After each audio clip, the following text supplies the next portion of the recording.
Okay, we are learning the Nefesh Hachaim, Shaar Beis, Perak Vav.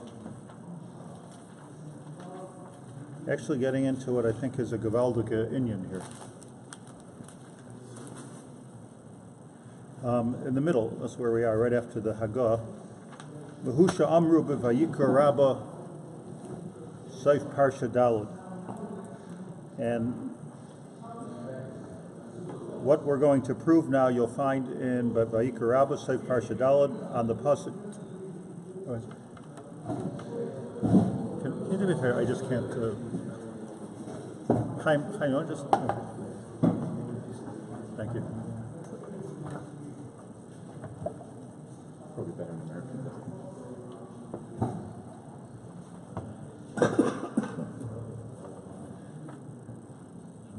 Baruch Nafshi Hashem.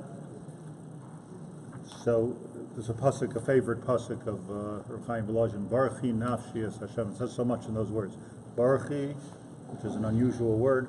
Nafshi, my nefesh, es Hashem. My nefesh, not my guf. My nefesh, not my neshama. My nefesh, not my ruach. Baruch Nafshi es Hashem, the diuk of David HaMelech. So frek the Chazal, v'chima ra David liyos mikalis ben nafshoy la'akadosh Baruch Hu. Why is the praise of HaKadosh Baruch Hu's dafka ben nefesh? Elo Omar, so the pshat is hanefesh hazu, it's all like the nefesh. Hanefesh hazois eino yocheles beguf. HaKadosh Baruch Hu ein lefanov achila. That the nefesh, and this is an interesting chazal, this is what we're going to be mafarish, the nefesh of a person eino ocheles beguf. Ocheles means consumed. Consumed. Ochel means to consume. Vayave is hamacheles lishchaitas benoi. Hamacheles is a consuming instrument. So the nefesh, which is the, let's call it the personality, the psychology of a person, the amorphous nature of a person, sort of hangs out in the guf, on the one hand. On the other hand, I'll just add, if there's no guf, there's no nefesh. And that's really the nakuda that we're talking about here. Somehow or another, we need a guf in order to have a nefesh. HaKadosh Baruch Hu ein lefanav achil, but the nefesh itself doesn't need to eat, whereas the guf does need to eat. V'chein amar b'siglin zav medrash Tillim mizmor kuf yud gimel ma'anefesh eino echelas ve'eino shoyse.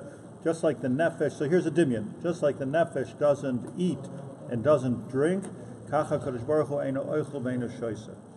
Hashem doesn't eat and doesn't drink. What are we after here? So it says Reb Chaim Volozhin, ba'azkiram achila ushtia, yoiser mishar ha'anois. The Medrash talks about God doesn't eat and drink, our nefesh doesn't eat and drink. The comparison, let's call the nefesh even the neshama. Neshama doesn't require food and drink.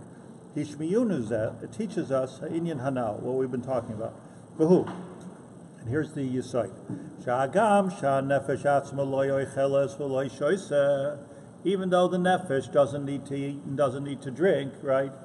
Nobody's walking around saying, "Oh, my conscience needs a cup of water. My neshama needs some food." I mean, you might say it, but it's not true. Im kol zeh. Nevertheless, Hare Kol Iker Chiber Hanefesh Im Haguf Ke'echad, the whole idea of the connection between the nefesh and the guf, like we're remarkable beings. We have a guf, and the guf fartrogs the nefesh. Let's call the nefesh, the ruach, and the neshama. V'kiyumai mispar yamev haksuvim. Without the guf, the nefesh can last only a couple of days. Hu toloi al yidei amaychul u'shtiyas haguf. Meaning, a person needs to eat. That's the reality. That's the reality of life. A human being needs to eat. That's your guf. The nefesh doesn't need to eat. Nevertheless, you see a phenomenon that if the guf does not eat and drink, the nefesh disappears. Yitzias hanefesh. You die. So the nefesh doesn't need to eat and drink, but it needs to be attached to the guf, which needs to eat and drink. This is very deep. You'll see, it's very deep. But the idea is like the nefesh has to be attached to a guf, and the guf needs sustenance. the same thing. Chen ha'inyan, same thing. Im ki vadai, it's for sure shela'atzmus adain yachid ein soif baruch hu, that there's a lot of good words for God. Adain yachid ein soif baruch hu. When it comes to Hashem, Hashem doesn't need us to put on tefillin. He doesn't need us to do bris milah. He doesn't need us to do maisa. Hashem doesn't need anything. Once you say that Hashem needs something, so it's already kfira. Hashem doesn't need anything. Remember, we learned that the Gemara says that Hashem is like the neshama, just like the neshama is eino oichel ve'eino shoyse, kach HaKadosh Baruch Hu eino oichel ve'eino shoyse. Ma neshama roya ve'eino nira, kach HaKadosh Baruch Hu roya ve'eino nira. So if we want to understand HaKadosh Baruch Hu just a little bit, some aspect of HaKadosh Baruch Hu, we can try to understand our neshama. It's a little closer to home. And the neshama doesn't have to eat, and God doesn't have to eat. The neshama doesn't need any gashmias, and God doesn't need any gashmias. However, even though Hashem doesn't need anything, nevertheless, HaKadosh Baruch Hu wants to be attached to the world. This world, earth. Hashem wants to be, just like our neshama and our nefesh wants to be attached to our goof, right? We want to live. Healthy person wants to live. So what are we saying when we say we want to live? Don't separate my neshama from my goof. That's what we're saying. Not ready for that separation right now. Too young to die. I don't want to separate my neshama from my goof. I imagine when a person comes to a certain point where it's time to die, they're ready for their neshama to separate from the goof. But it's kol zman that ibruchi gviyasi Hashem li v'lo iro. I want my ruach or my neshama to be together with my gviyah, with my body. Just so too, HaKadosh Baruch Hu wants to be connected to the worlds. Hatzilos Bria Yitzira Asiya. Shemesudarim ke'echad ketavnis adam, which the worlds are, as we keep on explaining, similar to a person. The chol hapratim ve'evrei achila kulam. Gazra ritzayna yisparach she'talui b'maiseyim atoyim shalom kedoshei. Shehein heima inyan achilo shesiya el ha'olamais. What are we saying? We're saying as follows. Just like the neshama doesn't eat food, very simple lumdas here. Just like the neshama itself, onto itself, doesn't eat food, but it wants to be attached to a body, and the body needs food. So therefore, in order for the neshama to be attached to the body, a person has to eat, right? Interesting diak, Boyd asks what? Nafshoy seichem, right? Not your goof. Nafshoy seichem. That's the deal, because your goof is a kli for the nefesh, and if you don't take care of the kli, if you don't take care of the kli, so your nefesh has no place to stand. The same thing is HaKadosh Baruch Hu, the neshama b'tzaratzmai, can be mistalik from the goof and live forever. Who knows? But the same thing is HaKadosh Baruch Hu. It's unto himself, so to speak, Kiviyachol, doesn't eat food, doesn't eat mitzvahs, doesn't eat tefillah, doesn't eat anything. But if HaKadosh Baruch Hu wants to connect to the world, he wants the hashras hashchina. So it comes out that the world is the goof to HaKadosh Baruch Hu, just like the goof is the goof to a neshama. And just like the goof needs to eat and drink, the goof called the world needs to do mitzvahs and ma'asim tovim and chesed.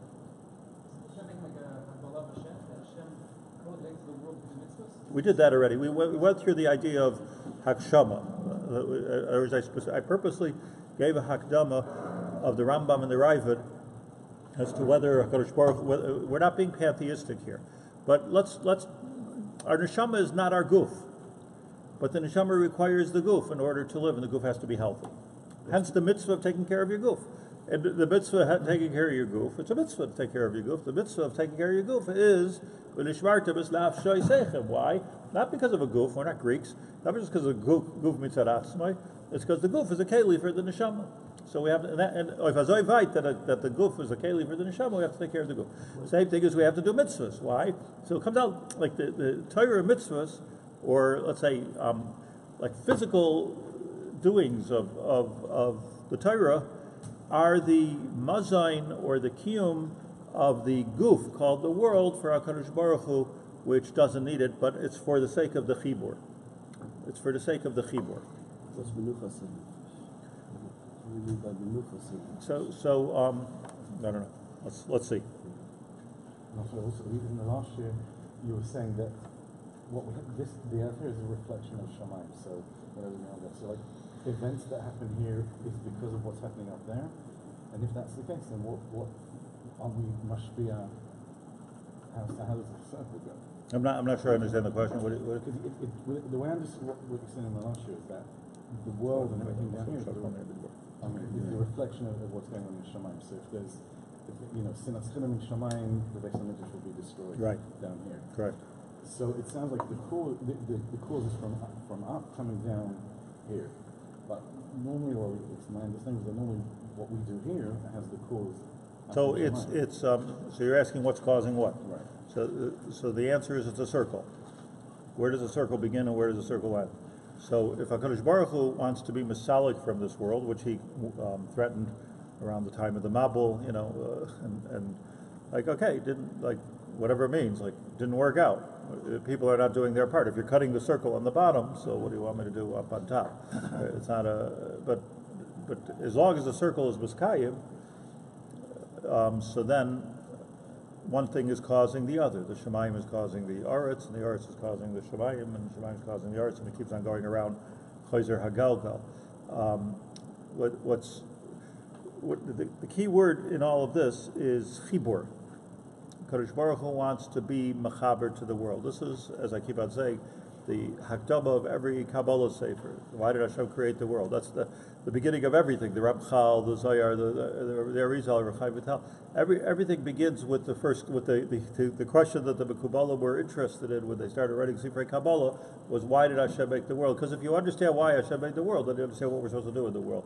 So why did Hashem make the world? Because for HaKadosh Baruch Hu, as much as we could say these words, for HaKadosh Baruch Hu to say that he has chesed without anybody to do chesed to, so then he's not a kel belach halud v'rachum.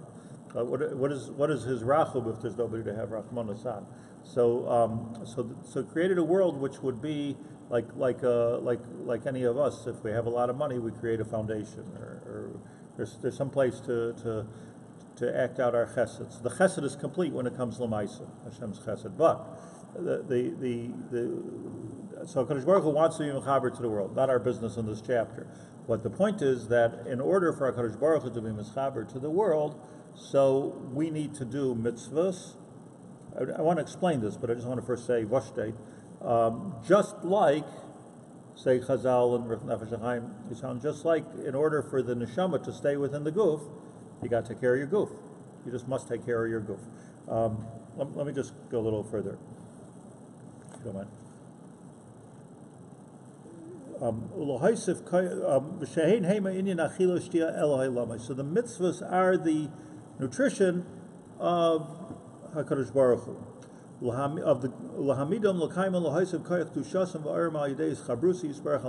Just like as you're saying, Yoni, that this gives HaKadosh Baruch Hu gives HaKadosh Baruch Hu the koyach to stick with the world over here.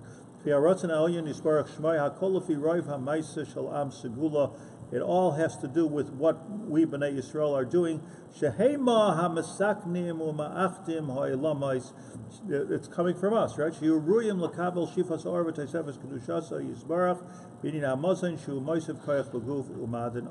like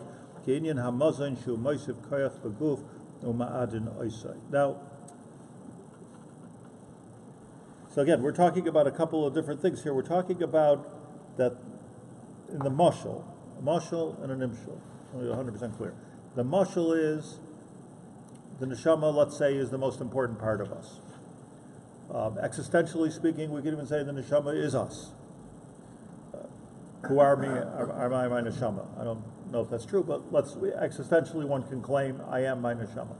All nice. It's all very nice philosophically, but the fact is, if the goof don't work, the neshama is not here.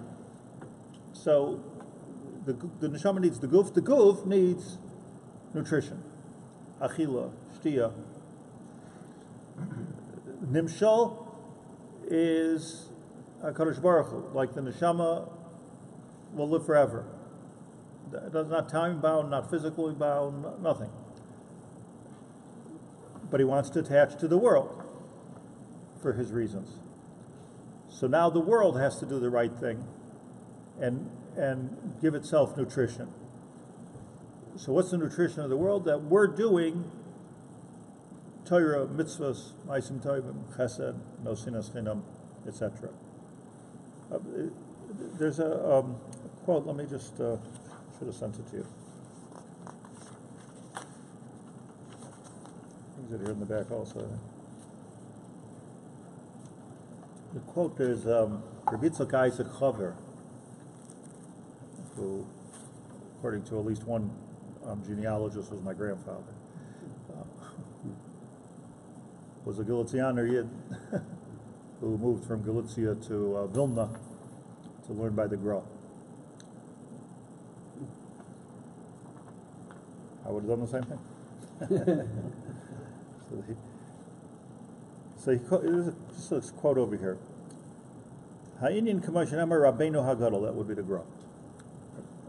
Sha'ashchina hi eish oichla. Listen to this omek here from the Gra. Hashchina hi eish oichla. The Shechina resting in this world is a consuming fire. How does it work out that, like on Har Sinai or in the Mishkan or in the Beis Hamikdash or wherever, the Shul, how does it work out that the Shechina rests amongst us? I mean, look what happened on Har Sinai.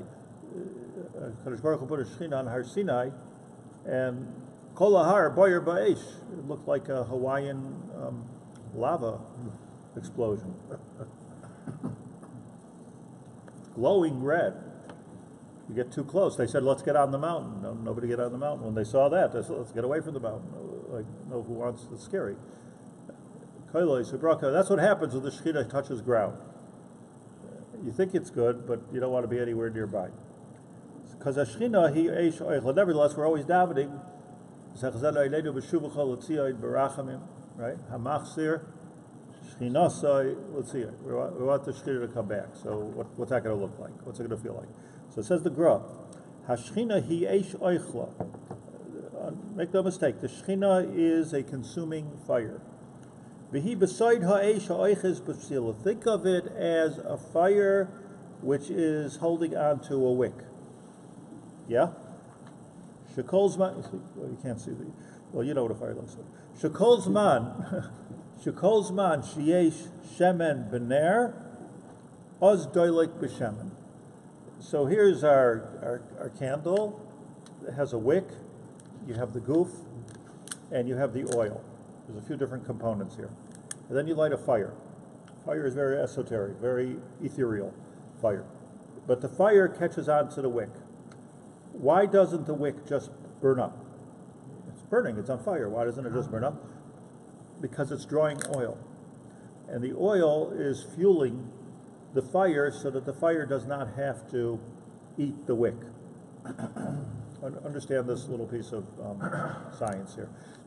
The fire, if you just take a fire and you light a wick, the white wick will be consumed in a couple of seconds. If you just bring the Shechina into the world will be consumed. But there's shemen. And what the shemen does, if you look at it unscientifically, it's cooling the fire. But what it's really doing is it's fueling the fire and saying, the shemen is saying to the eish, don't eat the psila, let the psila just be a conduit, as you said, for the oil, and eat me. Eat me. Eat the shemen. So, as long as there's oil in this candle, az doilik b'shemen. V'im lav, and if not, chas v'shalom. It's funny he says chas v'shalom because this is a mashal, not an nifshal. V'im lav chas v'shalom, ha'or nechas b'tzpsila atzmai. If there's no more shemen, what happens? Chas v'shalom, the candle goes out. Why does the candle go out? Because it starts to eat the psila. And once you don't have a wick, then what is the fire supposed to hold on to? V'hi shayra b'Yisrael, and this is the Shechina being shayra b'Yisrael, shelachein strichen tamid lahaisiv Torah u'mitzvos. The Torah and the mitzvos, or let's put it this way, the actions, the maisim that we're doing, the building that we're doing, that is the shemen. Don't make sure, Shlomo Melech said, you don't run out of gas. You don't want to run out of. V'hu k'may hamaychel beguf. See, it's interesting. Like it doesn't, like let's say you drive, a Ferrari. You still need gas. Not so much anymore, but you need some kind of fuel. you need some kind of fuel to make the car work. But if you run out of gas, it just runs out of gas. It doesn't burn up the Ferrari. But in the case of a candle, there's one piece in between there. It burns up the psila. Maybe something goes wrong in the car also when you're driving without gas. Maybe it does do damage at the beginning. But this burns up the psila because the psila could also be fuel. But it's not the fuel we want to use because we need the psila. So you fill it up with shemen. So when the hashras hashchina, that says the gra, hu kamay hamaychel beguf. Hashras hashchina is like maychel beguf. Sha'achila hi l'chabay. So this is very interesting. That the purpose of eating, hi l'chabayis eish chaim hativi shiba adam. The purpose of eating is to lower the temperature in the body. If you don't eat, then the heat in your body gets too hot. Now you're thinking to yourself, this must be like old science, right? This doesn't. It's not that when you don't eat you get fever and you burn up in fever and you die, right? So he sounds like something from a different world. But the gra is the gra, and so I read this to my wife this morning, and she told me what it meant. She said, no, the gra is 100% correct because from the beginning of time, one burns calories. It's a fire. If you're on a ketonic diet, the idea is how do we use it for good, to lose weight. But what happens when you fast? When you fast is that the body stops burning the fuel because it has no fuel to burn, and it starts burning the fat within the body, or the calories in the body. So it's a burning process. And what happens when it has nothing left to burn? You die of starvation. So he's right. It is a burning process. In other words, if there's no fuel, so the body's going to start going after the wick. And we's the wick. So what you do is you this is, by the way, I'm not a nutritionist, but I do know a lot about it. This is exactly how the body works. It's exactly how the body works. That you put fuel in your body, and in as much as that it's the correct amount of fuel, it burns up in energy. If you have too much fuel in your body, it goes into fat deposits for future storage in case you're, God forbid, in a concentration camp or something. So it starts eating that. And hence people are obese because there's too much more than you need. It's like putting too much gas into the tank. It just goes all over your clothes and stuff. Like it doesn't have anybody. So when we talk about, so this is fascinating. This mashal, Moikein b'Torah mitzvus mechabe eish hasoyref b'nefesh. HaKadosh Baruch Hu is being mashra the Shechina on us. The Shechina would eat up the psila of the body. But if we have Torah, let's just absorb this, it's so deep. If we have Torah, if we have mitzvahs, we have oil. And the gashmias of the mitzvahs is keeping the fire burning, as opposed to the fire consuming. So the Shechina requires fuel. The fuel is Torah or mitzvahs. I'll give you a mashal. What happened to Nadav Avihu? Huh? Consumed by the fire. Why? Well, because they were too holy. Chazal say they were too holy. They meaning. If you look in the parsha of Kriyas HaTorah, Yalu, Yiru, Belekei Yisrael, V'ro ragle Elihei Yisrael K'toyar Alavena. This is the Torah. Vayochlu Vayishtu. They took a look at some aspect of whatever it means. Shabbos will talk about that. But if they took a look at some aspect of the Shekhinah or Hashem, and they became Himmeldik. What's the word for many malachim? Srafim. Because they're nisrafim kerega. Saraf. Most my cholam are srafim. They do their tachlis, they burn up.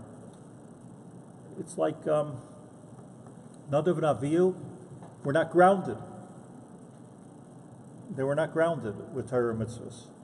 They were just reaching out in spirituality to HaKadosh Baruch Hu. We need to understand this. What happens when someone becomes totally spiritual? What do we do? Go up to a mountaintop, Har Sinai, Tibet, where choose your mountain. You go up to a mountaintop, like Moshe Rabbeinu. I'm not going to eat, I'm not going to drink. Unlike Moshe Rabbeinu, you drop dead. Because dafka, if you reach the level of spirituality, if you don't reach the level of spirituality, you stop dying for nothing. But if you reach the level of spirituality that you're aiming for, so that level of spirituality needs gashmi. So you understand the Shekhinah is like a fire. In order for it to rest in this world, it needs fuel. The fuel is Torah mitzvahs. You can't have spirituality without Torah mitzvahs. So Moshe Rabbeinu understood the need for this without it to bring it down. We need to understand why Moshe Rabbeinu didn't eat. But yeah, in other words, you need a mishkan, you need karbanos, you need the first thing that Moshe Rabbeinu did in Har Sinai is that vayikach chatzi adam, right, v'sama sham be'agomim. And then the other chatzi adam he threw at the mizbeach harshetzach karbanos. There needs to be this level of gashvias in the Mishkan, in Har Sinai, in Hashras Hashchina. Otherwise, you get Nadav Avihu. So Rashi says that Nadav Avihu vayochlu vayishtu, that they vayochlu vayishtu, so haladik, they ate, they drink, they were. And HaKadosh Baruch Hu should have killed them right then, but he didn't want to ruin Shavuos. He didn't want to ruin Simchas HaTorah, so they died later on in the Mishkan. Because there was a shita of Nadav Avihu, which is a different subject, but there was a shita of burning the wick. Burning the wick. That's worse than burning the midnight oil. It's burning the wick. You can't. With all the metaphors about burning wicks and lighting the candle from both sides and the midnight. The idea is you need to be fueled. You need to be fueled. We need to eat. We need to drink. We need to do mitzvahs. So he's going to tell you my earliest science experiment when I was about 4 or 5 years old. I guess I went into my attic at home and discovered a broken bulb, not bulb, bulbs the way they looked a couple of years ago, incandescent bulb, and it was just the bulb without the globe around it. So I said that would be cool, so I plugged it in. Now, it scared the hell out of me. Ever since then, I've been trying to understand, like, what happened there. What happened there? Like, there's a filament. Electricity goes through a filament. I'm telling you, this was my thought process when I was the electricity is going to go through this filament. It's going to light it up. I could understand. You need a bulb around it so that you don't touch it and hurt yourself. You need a vacuum, and you need to control the oxygen in that environment. Otherwise, it just burns the psila right up. Correct? In other words, it'll just burn the psila. You can't have it's like lighting a wick without having any fuel. So it's the same thing here that the gashmias the gashmias of the world is necessary in order for the Shekhinah to be shari. So again, it's not. Let's just get it clear. And Chaim wants to say something, but it's not that Hashem needs food or Hashem needs Torah or Hashem needs mitzvahs. But in order for the world to be able to fartrug the Shekhinah, to be able to hold the Shekhinah with it, it needs to have it needs to be healthy sustenance fuel. Otherwise, it's just going to burn up the filament itself. Yeah, what is it? I'm just wondering why the first time Hashem revealed himself to Moshe, it was a sneh that didn't get. Very good. Very good. Yes. What about the sneh?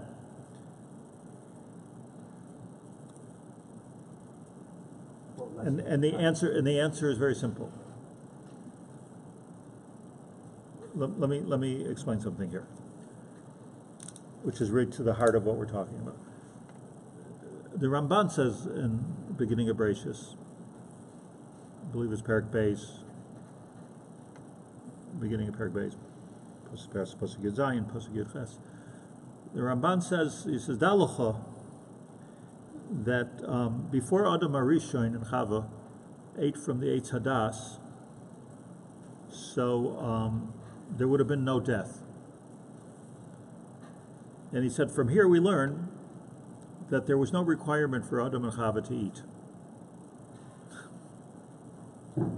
Okay, so Chiddush. You thought they had to eat? No. He says, so if they didn't have to eat, so why'd they eat from the Eitz Hadas? From the Ramban. But Tainug Ba'alma. It was a luxury issue. Like dessert. The whole world was dessert.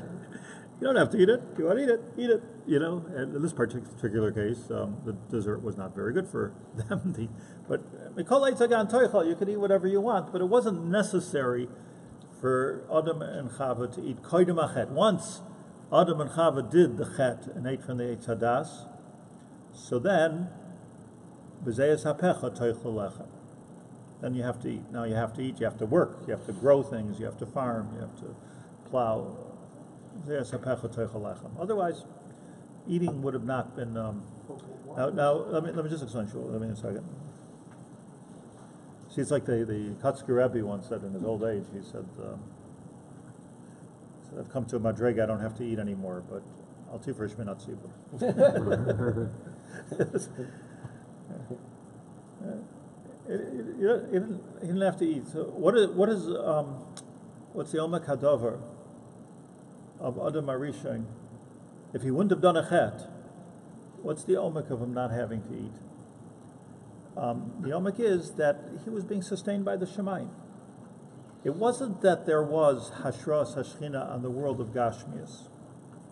That's not what it was. It was that there was Kadosh Baruch Hu Elikim Hisalech B'toich Hagan. It was HaKadosh Baruch Hu himself was Hoylech B'toich Hagan. The whole world was Himmeldik.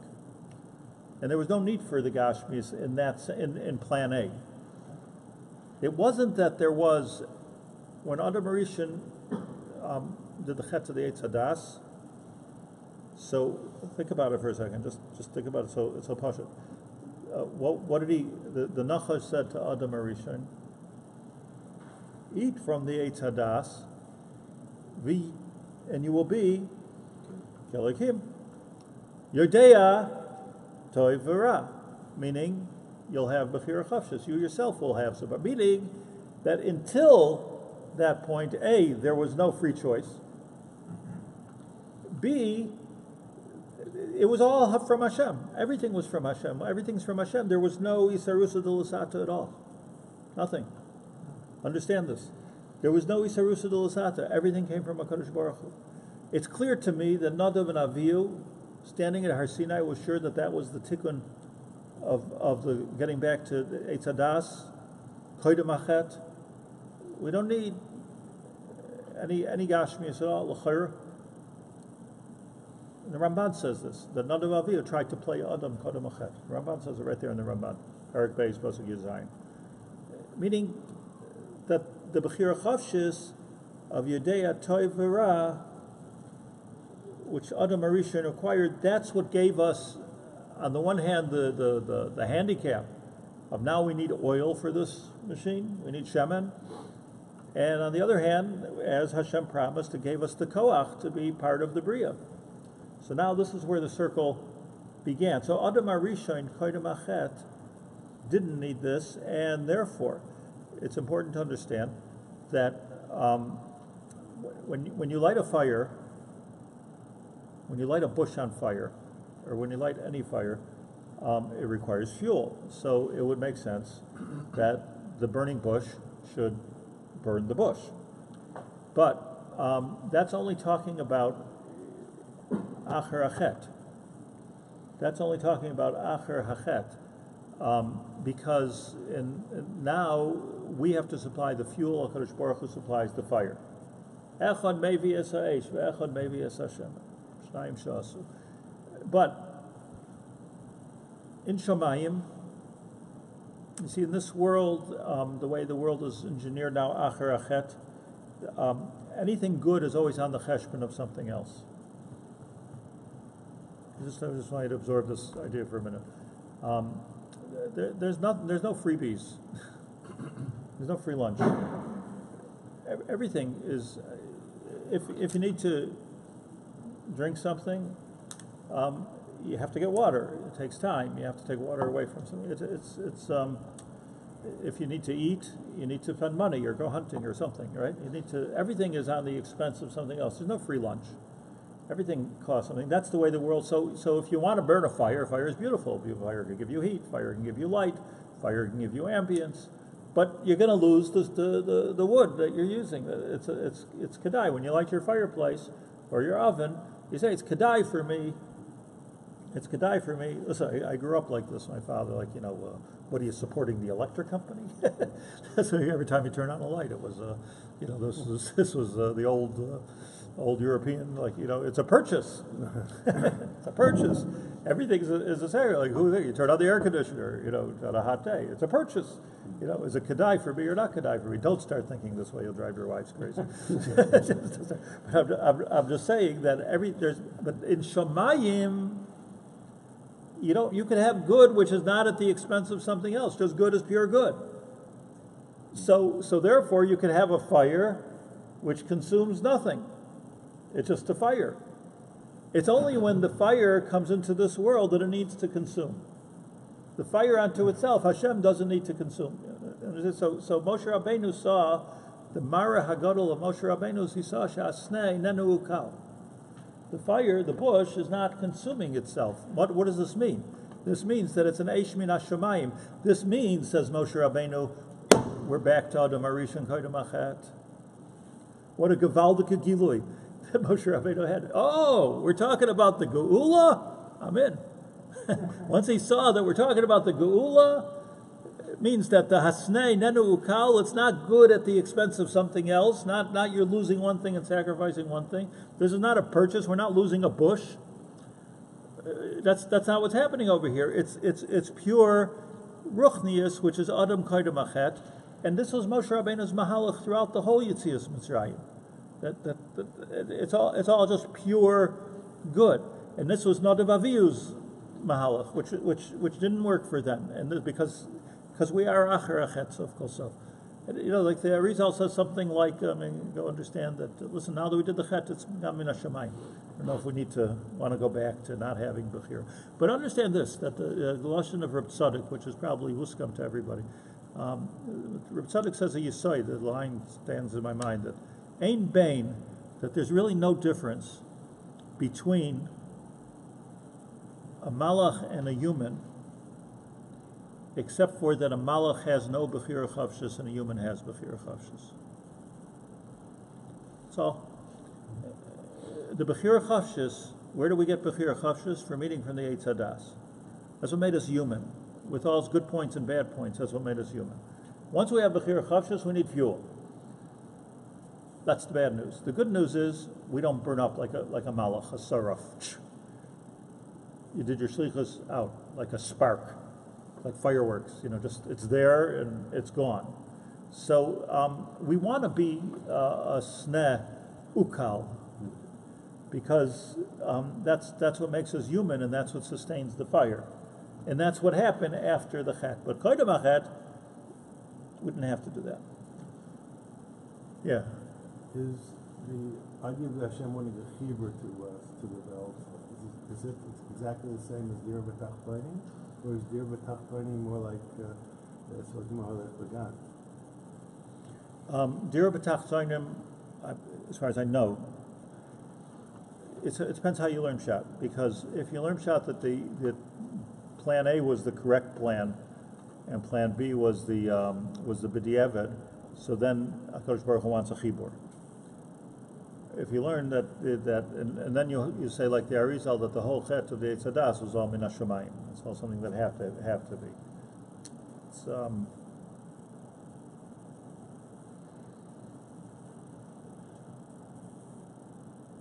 you say like something like this that somebody was talking to me a couple of days ago. So he's his father-in-law is willing to support him forever. He's not comfortable being supported. He wants to work. So I said to him that B'zeyas hapecha toich halechem is a klala, not a bracha. What's the? Just to try to understand over here, like B'zeyas hapecha toich halechem, you want to be able to sweat for your food. That's a bracha. It's a klala. So why then does he want to do this? Okay, he wants to feel independent. He doesn't want to be meshubed. He doesn't want this. He doesn't want that. But mostly he wanted the satisfaction. So the klala became a bracha. This is like the klala is mishapich to be a bracha, where b'zeyas hapecha toich halechem is we don't really want it any other way. To have everything coming to you and not have to lift a finger, something that we all wish we had, is probably, that's a mahelish experience, and stupid. What am I accomplishing? What am I doing? Where's my brains? Where are my brains working? Doing anything? Okay, so maybe like if you're Vice Prince Charles or something, so you get involved with all kinds of charities and saving animals and things like that. So at least you're using your brains for something, but he doesn't have to work. He doesn't have to work. He just has to hang around and wait for his mother to kick so he can become the king.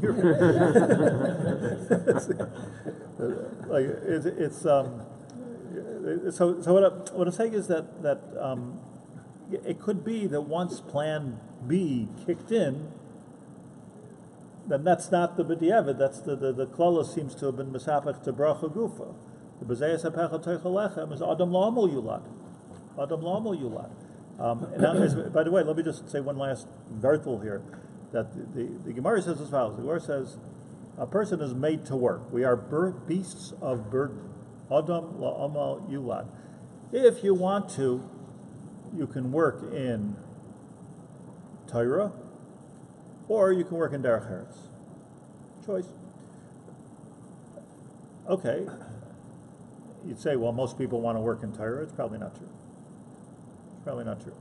But what's the point is, you can't, we are not the type of people, if we would not have to be amal at all, we think we want that situation. You want it on a Sunday, but you don't want it on a, I tell you personally, like if on a rare occasion that I go away on vacation and I don't have to do anything, I hate it. It's like, what do I do? Do something, write a book, do something. I don't know. You just sit here and do nothing. It's you feel, I mean, it's ego. You feel useless. What am I doing here? What's my purpose for existence? What am I, like, you want to do something. A human being wants to do something. A good person wants to do something. Unless you're just depressed and you feel worthless and you don't want to do anything. But normally, a normal person wants to do something. So what I'm saying is, Adam L'Amu Yulad, you can satisfy that ambition either through Divrei Torah, or you can satisfy it by doing something gashmius for the world. It's both okay. But Adam L'Amu Yulad, the choice is yours, or try to find some kind of a balance in there. But most of all, be useful. So what I'm saying here, let's just do a quick review. I think everyone wants to make comments. I'm sorry for not. I just want to get it clear. What we learned today, very very yesodistic, is that it's not a small thing that the mashal the Chazal give, that the Torah and mitzvahs are just like achila and shtia. Ma achila and shtia is makayim the guf. So the same thing, Torah and mitzvahs is makayim HaKadosh Baruch Hu. What it means is that just like the achila and shtia are the fuel to keep the guf bechibur with the neshama, so the same thing, Torah and mitzvahs, which is us doing stuff here in this world, us isarusa de lasata, which came about through the Eitz Hadas, that we've created a situation where we bring the fuel for the hashras hashchina. If we don't I don't mean this politically, I mean it Kabbalistically. If we don't build the Beis HaMikdash, there won't be a Beis HaMikdash. The whole Beis HaMikdash Shalesh is only coming about after we start building the Beis HaMikdash. There is no Eish Midah Shabayim without our work. There is no bracha without our work. It doesn't happen. One has to become a kli for that bracha and for the Hashras HaShchita, which is all we want to do. Okay, thank you.